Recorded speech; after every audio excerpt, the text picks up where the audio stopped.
Mucha gente me pregunta cómo funcionan las flores de Bach, si funcionan rápido, si funcionan lento. Bueno, pues te voy a contar un par de ejemplos para que tengas un poquito de realidad de esto. Una vez vino una chica que tenía bulimia, que llevaba como 5 años o 6 años con bulimia.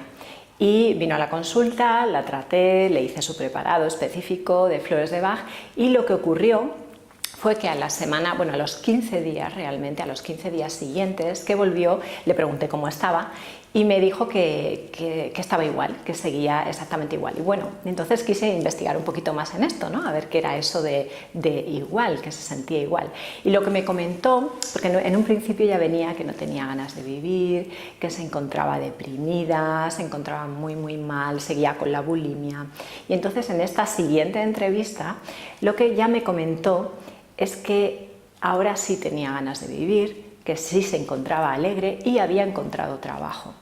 Ese es un ejemplo de esto que os digo de que las flores de Bach funcionan rápido, pero funcionan en un sentido en que van como quitando capas, van mejorando un aspecto de la persona. Claro, evidentemente la bulimia no se le fue en 15 días, es decir, que estábamos trabajando en ello, pero ese es un ejemplo de esto. Otro ejemplo es una señora que venía por otros problemas, por problemas conyugales, y lo que ella comentaba es que tenía todas las mañanas, tenía una angustia. Todas las mañanas, cada vez que se levantaba, tenía angustia y se encontraba muy mal todas las mañanas.